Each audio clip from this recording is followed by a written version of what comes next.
ದಿನಾಂಕ 12/2/2026 ಒಂದು ಪ್ರಜ್ವಲ್ ಆಸ್ಪತ್ರೆಯಿಂದ ಒಂದು MLC ಮೆಮೊ ಬಂದಿರುತ್ತೆ. ಇದರಲ್ಲಿ ಏನಂದರೆ ಆ್ಯಸಿಡ್ ಅಟ್ಯಾಕ್ ಅಂತ ಹೇಳ್ಬಿಟ್ಟು ಒಂದು ಮೆಮೊ ಬಂದಿರುತ್ತೆ. ಇದ್ರ ಸಂಬಂಧವಾಗಿ ಯಾರಿಗೆ ಆ್ಯಸಿಡ್ ಅಟ್ಯಾಕ್ ಆಗಿದೆ ಅವ್ರು ಯಾವುದೇ ರೀತಿ ಕಂಪ್ಲೇಂಟ್ ಸಹ ಕೊಟ್ಟಿರಲ್ಲ. ನಮ್ಮ ಆಫೀಸರ್ಸು ಅವ್ರನ್ನ ಕರೆಸಿ ಏನು ವಿಚಾರ ಆಗಿದೆ ಅಂತ ಕೂಲಂಕಷವಾಗಿ ಕೇಳಿದಾಗ ತಿಳಿದು ಬರ್ತದೆ. ಇವರ ಹೆಸರು ಜಿತೇಂದ್ರ ಅಂತ ಹೇಳಿ. ಇವರು ಮೂಲತಃ ರಾಜಸ್ಥಾನ್ ಅವರು, ಬಟ್ ಇಲ್ಲಿ ಬಂದು ಒಂದು ಅಂಗಡಿನ ತೆಗೆದಿರ್ತಾರೆ, ಮಹಾಲಕ್ಷ್ಮಿ ಜ್ಯುವೆಲ್ಲರ್ಸ್ ಅಂತ ಹೇಳ್ಬಿಟ್ಟು. ಸುಮಾರು 1-1.5 ವರ್ಷ ಹಿಂದೆ ಬಂದಿರ್ತಾರೆ ಇಲ್ಲಿ. ಆ ದಿನ ಅಂದರೆ ದಿನಾಂಕ 10/2/2026 ಯಾರೋ ದುಷ್ಕರ್ಮಿಗಳು ಇಬ್ಬರು ಬಂದು ಅವ್ರಿಗೆ ಆ್ಯಸಿಡ್ ಅಟ್ಯಾಕ್ ಮಾಡಿ ನಂತರ ಅವರ ಜ್ಯುವೆಲ್ರಿ ಶಾಪಲ್ಲಿರೋದು ಚಿನ್ನ ಮತ್ತು ಬೆಳ್ಳಿನ ಕದ್ಕೊಂಡೋಗಿರ್ತಾರೆ. 170 ಗ್ರಾಮ್ ಚಿನ್ನ ಮತ್ತು 8 kg ಬೆಳ್ಳಿ ಕದ್ಕೊಂಡೋಗಿರ್ತಾರೆ ಅಂತ ಅವರು ತಿಳಿಸಿರ್ತಾರೆ. ತದನಂತರ ಅವ್ರ ಮುಖದಲ್ಲಿ ಒಂದು ಕಲೆ ಇರ್ತದೆ, ಅರ್ಧ ಮುಖ ಕಲೆ ಇರುತ್ತೆ. ಅದು ಆಲ್ಮೋಸ್ಟ್ ಇದು ಆ್ಯಸಿಡ್ ಥರನೇ ಒಂದು ಅಟ್ಯಾಕ್ ನಡೆದಿರೋ ಥರ ಇರುತ್ತೆ, ಬಟ್ ಅದು ಕಣ್ಣು ಭಾಗದಲ್ಲಿ ಇರಲ್ಲ ಆ ಒಂದು ಕಲೆ. ಇವ್ರನ್ನ ವಿಚಾರಣೆ ಮಾಡಿದಾಗ ಕೂಲಂಕಷವಾಗಿ ಗೊತ್ತಾಗುತ್ತೆ. ಅವ್ರದ್ದು ಆ್ಯಕ್ಚುಲಿ ಸ್ಪಾಟ್ ನೋಡಿದ್ರೆ ಅವ್ರದ್ದು ಮಹಾಲಕ್ಷ್ಮಿ ಜ್ಯುವೆಲ್ಲರ್ಸು ಪೊಲೀಸ್ ಸ್ಟೇಷನಿಂದ ಸುಮಾರು ಒಂದು ವಿದಿನ್ 100 ಮೀಟರ್ಸ್ ದೂರದಲ್ಲಿ ಇರುತ್ತೆ. ಆದರೆ ಅವರು ಸ್ಟೇಷನ್ಗೆ ಅವರು ಕಂಪ್ಲೇಂಟ್ ಯಾಕೆ ಕೊಟ್ಟಿಲ್ಲ ಅದ್ರ ಬಗ್ಗೆ ಎಲ್ಲ ವಿಚಾರ ಮಾಡಿದಾಗ ಅವರು ನನಗೆ ತುಂಬ ಉರಿ ಇತ್ತು, ಹಂಗಾಗಿ ನಾನು ತಕ್ಷಣ ಟ್ರೀಟ್ಮೆಂಟ್ ತೊಗೊಳ್ಬೇಕಾಗಿತ್ತು ಹೇಳ್ತಾರೆ. ತದನಂತರ ಹೇಳ್ತಾರೆ ಅವರು ಯಾವುದೋ ಸ್ಪ್ರೇ ಮಾಡಿದರು ನನಗೆ, ನಾನು ಅನ್ಕಾನ್ಷಿಯಸ್ ಇದ್ದೆ 45 ಮಿನಿಟ್ಸ್. ತದನಂತರ ಯಾರೋ ಒಬ್ಬರು ಕಸ್ಟಮರ್ ಇದು ಬಿಡಿಸ್ಲಿಕ್ಕೆ ಬಂದರು ಒಡವೆ. ಆ ಸಮಯದಲ್ಲಿ ಅವರು ಎಚ್ಚರಿಕೆ ಮಾಡಿದ್ರು ಅಂತ ತಿಳಿಸಿರ್ತಾರೆ. ಇದೆಲ್ಲನೂ ನೋಡಿದಾಗ ಆಮೇಲೆ ಅವರು ಹಾಕಿರುವಂಥ CC ಕ್ಯಾಮ್ರಾ ಅದು ಕಳ್ಳತನ ಮಾಡಿರ್ತಾರೆ.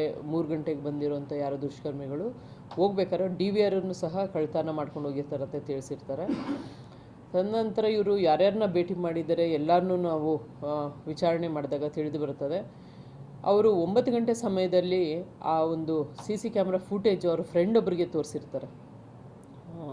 ಅವರು ನಮ್ಮ ವಿಚಾರಣೆ ಸಮಯದಲ್ಲಿ ಅವರು ತಿಳಿಸ್ತಾರೆ, 9 ಗಂಟೆಯಲ್ಲಿ ನಾನು CC ಕ್ಯಾಮ್ರಾ ಫುಟೇಜ್ ನೋಡಿದೆ, ಯಾರೋ ಬಂದು ಅದನ್ನು ತೊಗೊಂಡು ಹೋಗಿದ್ದಾರೆ ಅಂತ ತಿಳಿಸ್ತಾರೆ. ಆಗ ನಮಗೆ ಗೊತ್ತಾಗುತ್ತೆ, ಯಾಕೆಂದರೆ 3 ಗಂಟೆಗೆ 3:15ಗೆ ಹೋಗಿರೋಂಥ DVR ಕಳುವಾಗಿರೋಂಥ DVR 9 ಗಂಟೆಗೆ CC ಕ್ಯಾಮ್ರಾ ಫುಟೇಜ್ ಹೆಂಗೆ ನೋಡ್ಲಿಕ್ಕೆ ಸಾಧ್ಯ ಅಂತ. ಆಗ ಕೂಲಂಕಷವಾಗಿ ವಿಚಾರಿಸಿ ಮಾಡಿದಾಗ ಅವರು ಆ್ಯಕ್ಚುಲಿ ಅವರ ಫ್ರೆಂಡನ್ನು ಅವರು ಕರೆಸ್ಕೊಂಡಿರ್ತಾರೆ, ಆರ್ಯನ್ ಅಂತ. ಆ ಆರ್ಯನ್ನ ಕರೆಸಿ ಇವರೇನೆ 1 kg ಬೆಳ್ಳಿ ಮತ್ತು 8 ಗ್ರಾಮ್ ಚಿನ್ನವನ್ನು ಅವ್ರ ಕಡೆ ಕೊಟ್ಟು ಕಳಿಸಿರ್ತಾರೆ. ಇವ್ರದ್ದು ಜಿತೇಂದ್ರ ಅವ್ರದ್ದು ಏನು ಪ್ಲ್ಯಾನ್ ಇರುತ್ತಂದರೆ, ಸ್ವಲ್ಪ ದಿವಸದಲ್ಲಿ ಇಲ್ಲಿ ಪೂರ್ತಿ ವೈಂಡ್ ಅಪ್ ಮಾಡಿ ಅವ್ರ ಬಿಸ್ನೆಸ್ ಅವರು ವಾಪಸ್ ಅವ್ರ ನೇಟಿಗೆ ಹೋಗ್ಬೇಕಂತ ಇರುತ್ತೆ. ಆ ದೃಷ್ಟಿಯಿಂದ ಇವರು ಇದು ಕ್ರಿಯೇಟ್ ಮಾಡಿರ್ತಾರೆ. ತದನಂತರ ಅವರು ಒಂದು ಕೆರೆಯಲ್ಲಿ DVR ಬಿಸಾಕಿರ್ತಾರೆ, ಅದು ಸಹ ರಿಕವರಿ ಆಗಿದೆ. ಇದು false information to the police officer ಮಾಡೋದು ಒಂದು ಅಪರಾಧ ಇದೆ. ಅದಕ್ಕಾಗಿ ಇದು ಕ್ರೈಮ್ ನಂಬರ್ 15/2026 ಕ್ರೈಮ್ ನಂಬರಲ್ಲಿ ಇದೊಂದು 212-229 BNSನಲ್ಲಿ ಇದು ಪ್ರಕರಣವನ್ನು ದಾಖಲು ಮಾಡಿ ತನಿಖೆಯನ್ನು ಕೈಗೊಂಡಿರ್ತಾರೆ.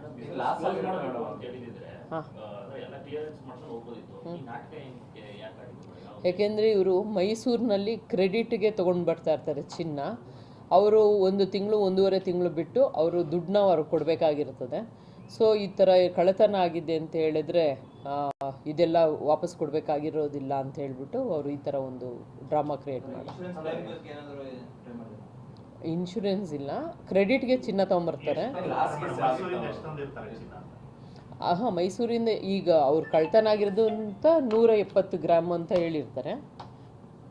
170 ಗ್ರಾಮ್ ಚಿನ್ನ ಕಳ್ಳತನ ಆಗಿದ್ದೆ ಮತ್ತು 8 kg ಬೆಳ್ಳಿ ಕಳ್ಳತನ ಆಗಿದೆ ಅಂತ.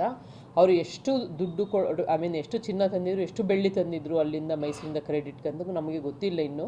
ಇನ್ನು ತನಿಖೆಯಲ್ಲಿ ಅದು ತಿಳಿಬೇಕಾಗಿದೆ. ಆ್ಯಕ್ಚುಲಿ ಇದು ಜಿನೆನಿಟಿ ಆಫ್ ಗೋಲ್ಡ್ಗೆ ಅವರು ಉಪಯೋಗಿಸುವಂಥ ಕೆಮಿಕಲ್ನ ಅವರು ಮುಖಕ್ಕೆ ಹಾಕ್ಕೊಂಡಿರ್ತಾರೆ. ಅದು ಸ್ಲೈಟ್ಲಿ ಬರ್ನ್ ಆಗಿರುತ್ತೆ ಸ್ಕಿನ್ನು. ಹಂಗಾಗಿ ಅದು ಆ್ಯಸಿಡ್ ಅಟ್ಯಾಕ್ ಅಂತ ಹೇಳ್ಬಿಟ್ಟು ಒಂದು ಡ್ರಾಮಾ ಕ್ರಿಯೇಟ್ ಮಾಡಿರ್ತಾರೆ. ಯಾವ ಥರ ಪ್ಲಾನ್ ಮಾಡ್ತಾರೆ ಅವ್ರಿಗೆ ಗೊತ್ತಿರುತ್ತೆ ಅದು ಮೆಡಿಕಲ್ ಏನು ಟರ್ಮ್ಸ್ ಏನಾದ್ರು ಗೊತ್ತಿರುತ್ತೆ ಅಂದರೆ ಅದು ತುಂಬ ಡೇಂಜರಸ್ ಅಲ್ಲ ಅಂತ ಅವ್ರಿಗೆ ಗೊತ್ತಿರುತ್ತೆ. ಹಂಗಾಗಿ ಅವರು ಮುಖಕ್ಕೆ ಹಾಕ್ಕೊಳ್ತಾರೆ, ಕಣ್ಣಿನ ಭಾಗ ಬಿಟ್ಟು ಕೆನ್ನೆ ಮೇಲೆ ಮತ್ತು ಹಣೆ ಮೇಲೆ ಎಲ್ಲ ಹಚ್ಚಿಕೊಂಡು ಅದು ಆ್ಯಸಿಡ್ ಅಟ್ಯಾಕ್ ಅಂತ ಹೇಳ್ಬಿಟ್ಟು ತಿಳಿಸಿರ್ತಾರೆ. ಅನುಮಾನ ಒಂದು ಆ್ಯಸಿಡ್ ಅಟ್ಯಾಕ್ ಆದರೆ ಅದು ಉರಿಯುತ್ತೆ, ಇವರು ಅನ್ಕಾನ್ಷಿಯಸ್ 45 ಮಿನಿಟ್ಸ್ ಅಂತ ಹೇಳ್ತಾರೆ. ಮತ್ತು ಒಂದು DVR 3 ಗಂಟೆ 3 ಕಾಲಲ್ಲಿ ಕಳ್ತನ ಆಗಿರುವಂಥ DVR ಫೂಟೇಜು 9 ಗಂಟೆ ರಾತ್ರಿಯಲ್ಲಿ ಫೂಟೇಜು ಇರಲಿಕ್ಕೆ ಸಾಧ್ಯನೇ ಇಲ್ಲ ಅಲ್ಲ, DVR ಎತ್ಕೊಂಡೇ ಹೋದ್ಮೇಲೆ. ಹಂಗಾಗಿ ಇದು ಡೌಟ್ ಬರುತ್ತೆ.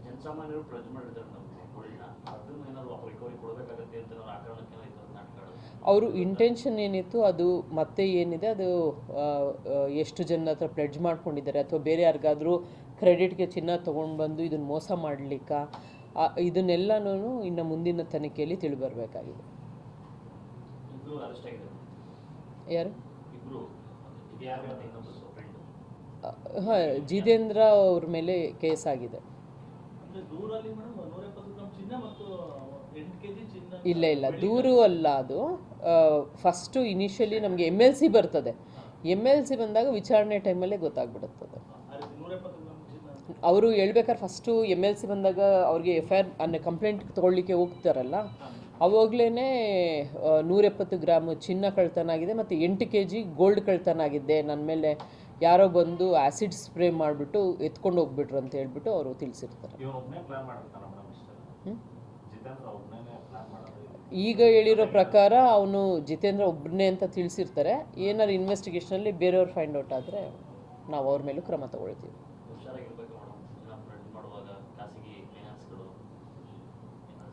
ಹೌದು ಅಲ್ಲ ಅಲ್ಲ, ಏನು ಬ್ಯಾಂಕ್ಸ್ ಮೂಲಕನೇ ಮಾಡಬೇಕಂತಲೇ ನಾವು ಹೇಳ್ತೀವಿ, ಅದು ಅವ್ರ ವೈಯಕ್ತಿಕ. ನಮ್ಮ ಯೂಟ್ಯೂಬ್ ಚಾನೆಲ್ನ ಸಬ್ಸ್ಕ್ರೈಬ್ ಆಗಿ, ಲೈಕ್ ಮಾಡಿ, ಪಕ್ಕದಲ್ಲಿ ಕಾಣಿಸೋ ಬೆಲ್ ಐಕನ್ನ ಕ್ಲಿಕ್ ಮಾಡಿ.